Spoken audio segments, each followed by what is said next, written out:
નમસ્કાર વિદ્યાર્થી મિત્રો, મુજેડા પ્રાથમિક શાળા CRC વજેરિયા, જયેશ કુમાર કે બારિયા આપનું હાર્દિક સ્વાગત કરું છું। આજે આપણે પ્રકરણ નંબર 5 ધોરણ 6 ના પાયાના આકારોની સમજૂતી એની પ્રકરણની ચર્ચા કરીએ છીએ।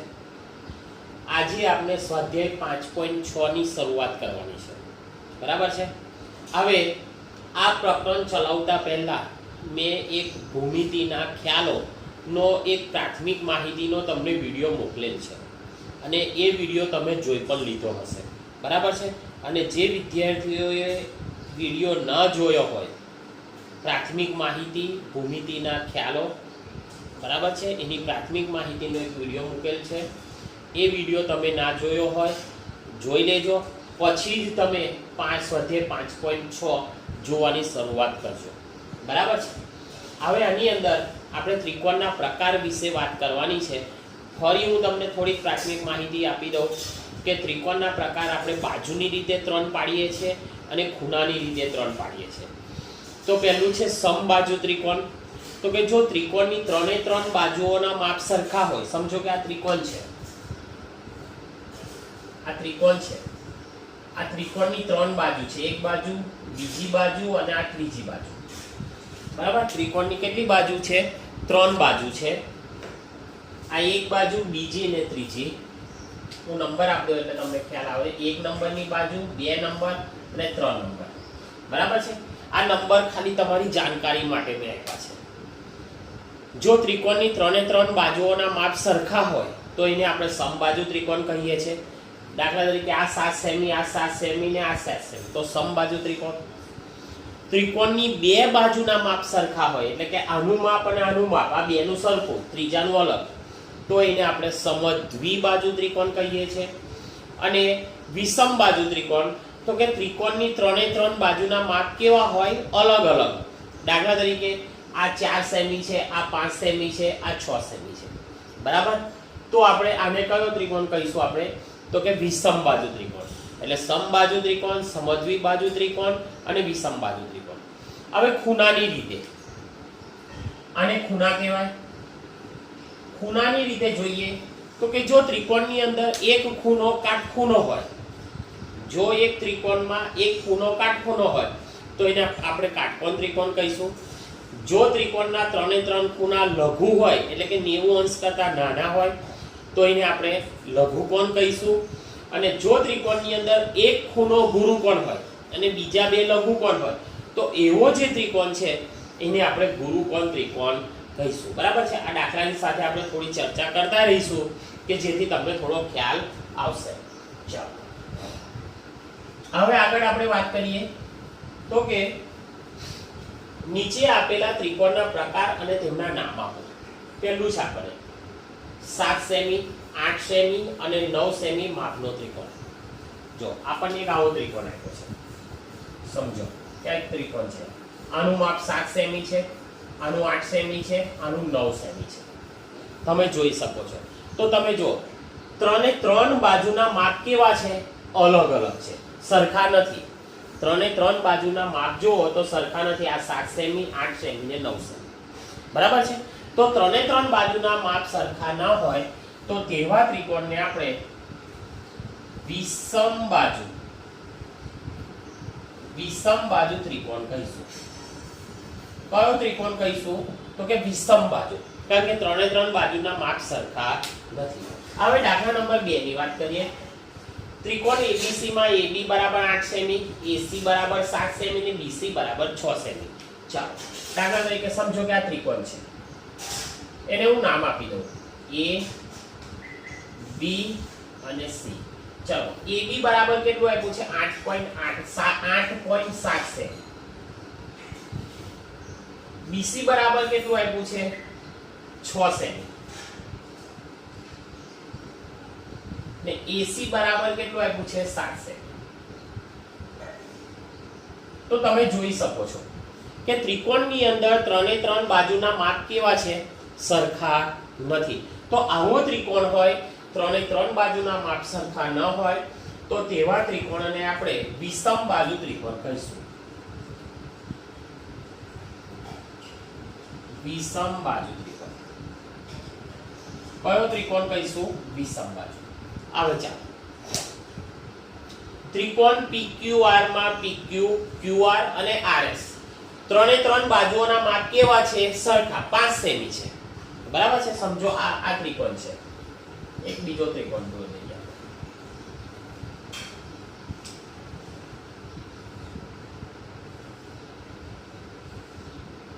બરાબર, એનું નામ આપી દઈએ PQR. હવે અહીં શું કીધું? જો PQ બરાબર QR બરાબર RS એટલે ત્રણે ત્રણ બાજુઓ કેવી છે? સરખી. કેટલી છે? 5 સેમી. આ પણ 5 સેમી, આ પણ 5 સેમી અને આ પણ 5 સેમી. તો તમે જોઈ શકો છો ત્રિકોણની બધી બાજુઓના માપ કેવા છે? સરખા. તો એને તમે કયો ત્રિકોણ કહીશું? તો કે સમબાજુ ત્રિકોણ. કયો? સમ એટલે સરખી, બધી જ બાજુઓ સરખી. તો આવો ત્રિકોણ હોય તો તેને આપણે સમબાજુ ત્રિકોણ, આ ખાસ યાદ રાખજો. આવો ત્રિકોણ હોય તો એને આપણે સમબાજુ ત્રિકોણ કહીશું. હવે બીજું શું કે એની પછીનો દાખલો જુઓ. ત્રિકોણ DEF માં માપ ખૂણો D બરાબર 90 અંશનો છે. બરાબર છે? ખૂણો આપણને 90 અંશનો આપ્યો છે.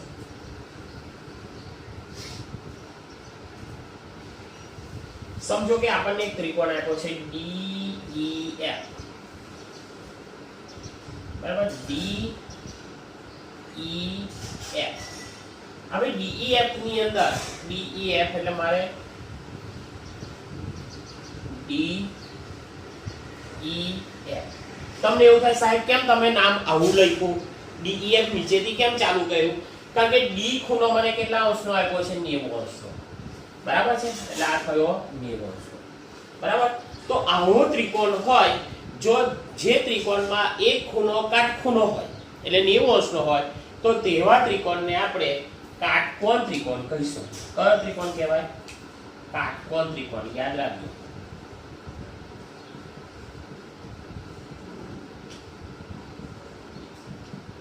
આવો ત્રિકોણ હોય તો એવા ત્રિકોણને આપણે કાટકોણ ત્રિકોણ કહીશું. બરાબર છે?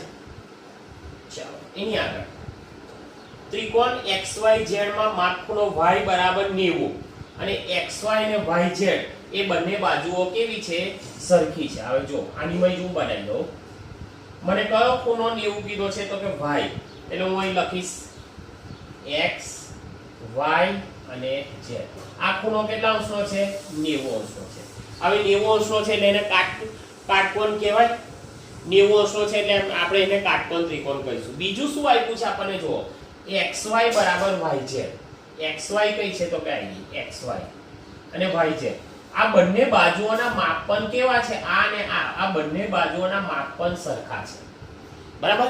એટલે કોઈ ત્રિકોણની અંદર બે બાજુના માપ સરખા હોય તો એને આપણે સમદ્વિબાજુ ત્રિકોણ કહીએ. એટલે આ બે પ્રકારનો ત્રિકોણ છે. એને કાટકોણ ત્રિકોણ પણ કહેવાય અને બે બાજુના માપ સરખા છે તેથી એને આપણે સમદ્વિબાજુ ત્રિકોણ પણ કહીશું.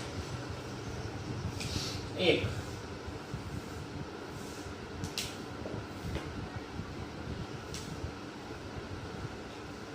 કાટકોણ ત્રિકોણ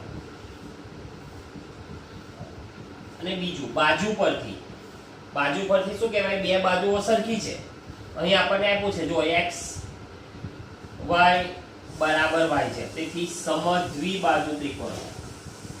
સમદ્વિબાજુ ત્રિકોણ. બરાબર છે? ચાલો આગળ ત્રીજા નંબરનો દાખલો. દાખલા નંબર 3 ની અંદર આપણને શું કહે છે? ત્રિકોણ LMN માં માપખૂણો L બરાબર 30 અંશ, માપખૂણો M બરાબર 70 અંશ અને N બરાબર 80 અંશ છે. તો આને આપણે તમે કયા પ્રકારનો ત્રિકોણ કહીશું? આ બાજુ ધ્યાન બતાવો. આપણે એક ત્રિકોણ દોર્યો. આ એક ત્રિકોણ દોર્યો. ત્રિકોણનું નામ શું આપવાનું છે? જુઓ જો LMN. આ ત્રિકોણનું આપણે નામ આપ્યું LMN. બરાબર છે? હવે L કેટલા અંશનો છે? તો કે 30 અંશનો છે. આ 30 અંશ. M કેટલો છે? 70 અંશ. N કેટલો છે? તો કે 80 અંશ. તમે જો ત્રણે ત્રણ ખૂણાના માપ 90 કરતા નાના છે, આ પણ 90 કરતા નાનો છે, આ પણ 90 કરતા નાનો છે, આ પણ 90 કરતા નાનો છે. તો આવો જે ત્રિકોણ હોય એને આપણે શું કહીશું ખબર તમને? લઘુકોણ ત્રિકોણ. લઘુકોણ ત્રિકોણ કહીશું. આવા ત્રિકોણને આપણે લઘુકોણ ત્રિકોણ કહીશું. ખ્યાલ આવી ગયો? હવે આપણે દાખલા નંબર 2 ની અંદર આપણને જોડકા આપ્યા છે. આટલી જો આપણને સમજ પડી ગઈ હશે તો જોડકા આપણે ફટાફટ જોડી દઈશું. બરાબર? દાખલા નંબર 2 ના આવે આપણે જોડકા જોઈએ.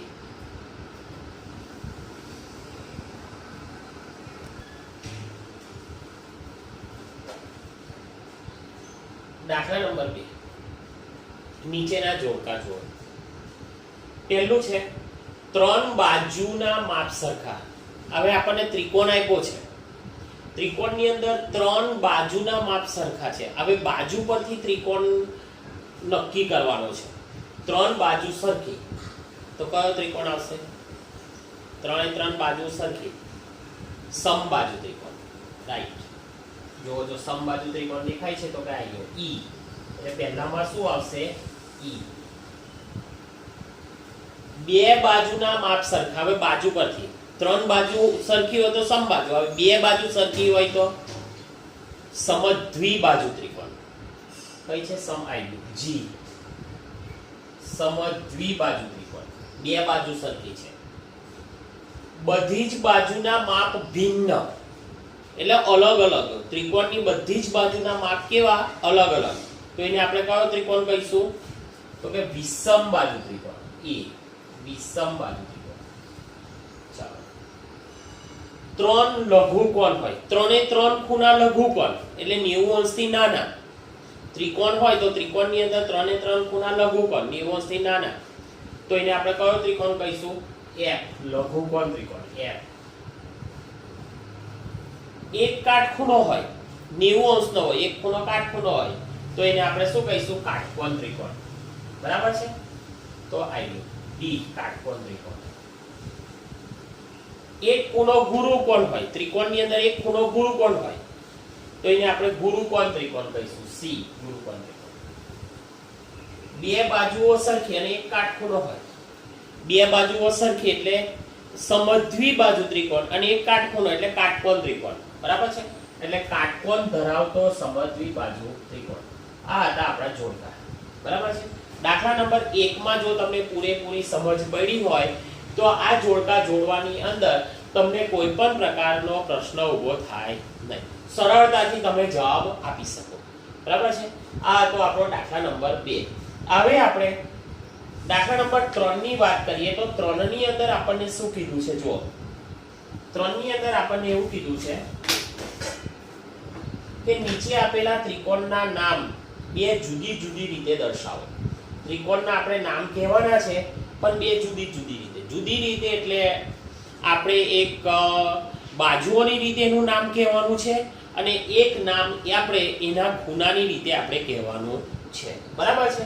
તો આપણે હવે દાખલા નંબર 3 ની શરૂઆત કરીએ. એટલે 1 મિનિટ આ તમે જોઈ લો.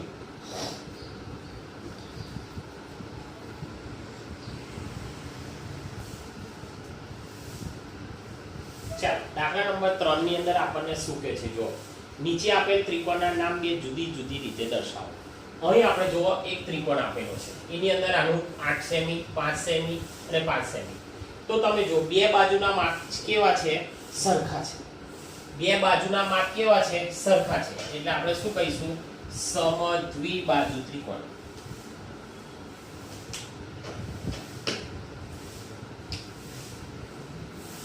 સમદ્વિબાજુ ત્રિકોણ. ચાલો. ખૂણાની વાત કરીએ તો કે 3 ખૂણા લઘુકોણ છે, 90 અંશ કરતા નાના છે. તેથી ખૂણાની રીતે આપણે શું કહીશું? એને લઘુકોણ ત્રિકોણ. બરાબર? ચાલો. આકૃતિ નંબર 2 જુઓ. તો કે 3 બાજુના માપ અલગ અલગ છે. 8 સેમી, 17 સેમી, 15 સેમી. તો આવો જે ત્રિકોણ હોય તો બાજુની રીતે અલગ અલગ હોય તો એને આપણે વિષમબાજુ ત્રિકોણ. વિષમબાજુ ત્રિકોણ. હવે તમે જુઓ એક ખૂણો કાટખૂણો છે. બરાબર છે? તો એને આપણે શું કહીશું? કાટકોણ ત્રિકોણ. ખૂણાની રીતે આપણે એને કાટકોણ ત્રિકોણ કહીશું. હવે તમે જુઓ આ આકૃતિની અંદર બે બાજુના માપ સરખા છે, બરાબર? તો સમદ્વિબાજુ ત્રિકોણ.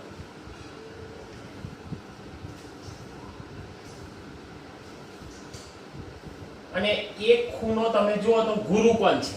કેવો છે? ગુરુકોણ 90 અંશ કરતા મોટો છે. તો આ ત્રિકોણને આપણે ખૂણાની રીતે ગુરુકોણ ત્રિકોણ કહીશું. એ જ પ્રમાણે 4 નંબરની આકૃતિની અંદર તમે જુઓ બે બાજુઓ સરખી છે, તો સમદ્વિબાજુ ત્રિકોણ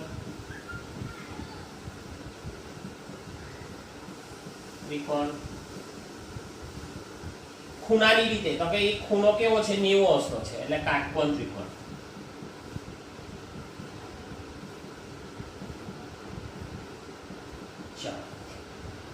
ત્રણે ત્રણ બાજુના માપ કેવા છે? 5.2 5.2 5.2 બધા સરખા છે, બરાબર છે? તો એને આપણે શું કહીશું? સમબાજુ. બાજુઓ બધી સરખી છે એટલે સમબાજુ ત્રિકોણ. ખૂણા તો કે બધા 90 અંશથી નાના છે, તો એને શું કહીશું આપણે? લઘુકોણ ત્રિકોણ. હવે એની પછી એક આકૃતિ મેં તમારા માટે રવા દીધી છે. હવે એની અંદર તમે જુઓ માપ આપેલું છે આપણને 5.2 સેમી, 9 સેમી અને 10 સેમી. ત્રણે ત્રણ બાજુઓના માપ કેવા છે? અલગ અલગ છે, એટલે આપણે એને વિષમબાજુ ત્રિકોણ કહીશું. એક ખૂણો ગુરુકોણ છે એટલે આપણે એને ગુરુકોણ ત્રિકોણ કહીશું. આ તો આપણો દાખલા નંબર 3. હવે આપણે દાખલા નંબર 4 ની અંદર દિવાસળીનો ઉપયોગ કરવાનો છે. 3 દિવાસળીનો ઉપયોગ કરવાનો છે અને કયો ત્રિકોણ બનશે એની આપણે વાત કરવાની છે. તો આપણે જોઈએ.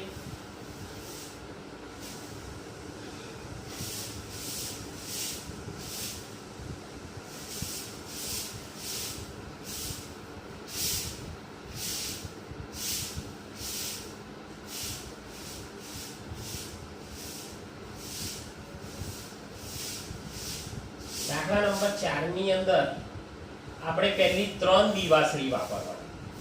કેટલી વાપરવાની છે? 3 દિવાસળીનો આપણે ઉપયોગ કરીને ત્રિકોણ બનાવવાનો છે અને કયા પ્રકારનો ત્રિકોણ બનશે એ આપણે નક્કી કરવાનું છે, બરાબર? કેટલી દિવાસળી વાપરવાની છે? તો કે 3.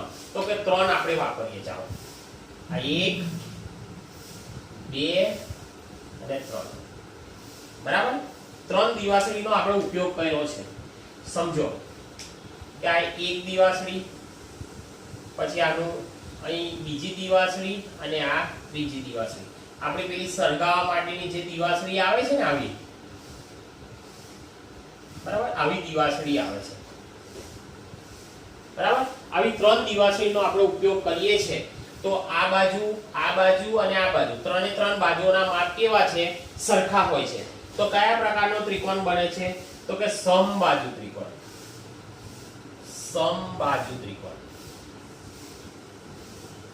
કયો ત્રિકોણ બને છે? સમબાજુ ત્રિકોણ, બરાબર છે? હવે આપણને એવું કીધું છે 3 ને બદલે તમે 4 દિવાસળીનો ઉપયોગ કરો. એક હવે 4 દિવાસળી વાપરો. હવે 4 દિવાસળી આપણે વાપરીએ છીએ તો એનો ત્રિકોણ આપણે બનાવી શકીએ. 3 દિવાસળીનો ઉપયોગ કર્યો તો કયો ત્રિકોણ બન્યો? તો કે સમબાજુ ત્રિકોણ. હવે આપણે 4 દિવાસળીનો ઉપયોગ કરવાનો છે. સમજો કે મેં એક આ દિવાસળી ગોઠવી, આ બીજી દિવાસળી ગોઠવી, બરાબર છે?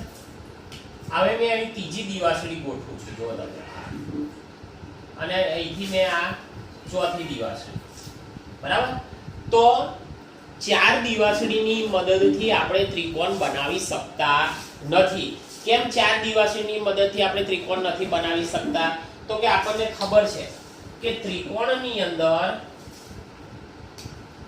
ત્રિકોણની રચના આપણે ત્યારે જ કરી શકીએ કે ત્રિકોણ ત્યારે જ બની શકે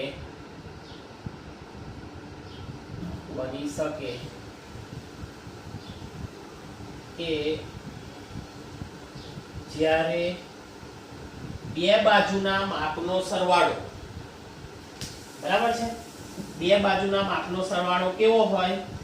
ત્રીજી બાજુના માપ કરતા વધારે હોય. ત્રિકોણ ત્યારે જ બની શકે કે જ્યારે બે બાજુના માપનો સરવાળો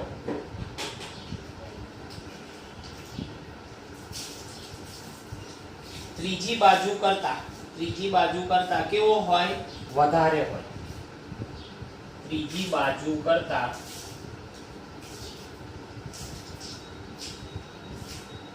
વધારે હોય તો જ ત્રિકોણ શક્ય બને. બરાબર છે? એટલે બે બાજુના માપનો સરવાળો કરો તો એનો સરવાળો ત્રીજી બાજુ કરતા વધુ હોવો જોઈએ તો જ ત્રિકોણ શક્ય બને છે. હવે આપણે 5 દિવાસળીની વાત કરીએ. 5 દિવાસળી. બરાબર છે? હવે 5 દિવાસળીનો આપણે ઉપયોગ કરીને આપણે શું કરવાનો છે? ત્રિકોણ બનાવવાનો છે. બરાબર છે?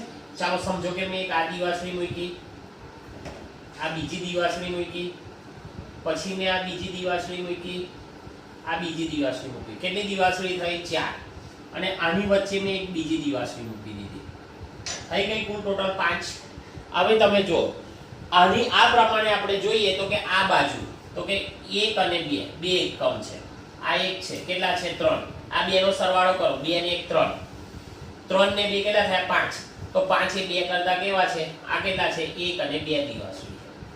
બરાબર? આ કેટલી દિવાસળી? 2 અને આ 1. 2 ને 1 કેટલી થઈ?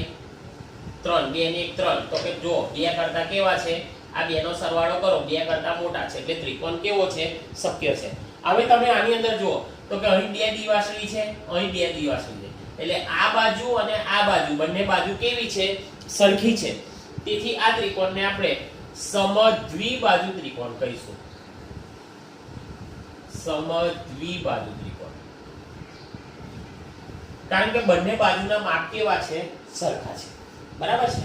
હવે આપણે 6 દિવાસળી લઈએ. 6 દિવાસળી. 6 દિવાસળીનો ઉપયોગ કરીને આપણે બનાવીએ 6 દિવાસળી. ચાલો સમજો. આ મેં એક દિવાસળી લીધી, આ બીજી લીધી, આ એક લીધી, આ બીજી લીધી, આ એક લીધી, આ બીજી લીધી. બની ગયો ત્રિકોણ. તમે જુઓ આની અંદર પણ 2 દિવાસળી, આ બાજુની અંદર પણ 2 દિવાસળી અને આ બાજુની અંદર પણ 2 દિવાસળી. બધાની અંદર દિવાસળી કેવી છે? સરખી છે. એટલે આ માપ અને આ માપ 3 ને 3 માપ કેવા છે? સરખા છે. તેથી આવા ત્રિકોણને આપણે સમબાજુ ત્રિકોણ કહીશું. કયો ત્રિકોણ કહેવાય? સમબાજુ ત્રિકોણ. આવડે કે ના આવડે? એકદમ સહેલામાં સહેલું છે. આપણું પ્રકરણ અહીં સ્વાધ્યાય 5.6 પૂરું થાય છે અને નેક્સ્ટ પીરિયડની અંદર આપણે 5.7 સાથે ફરી પાછા આપણે ભેગા થઈશું.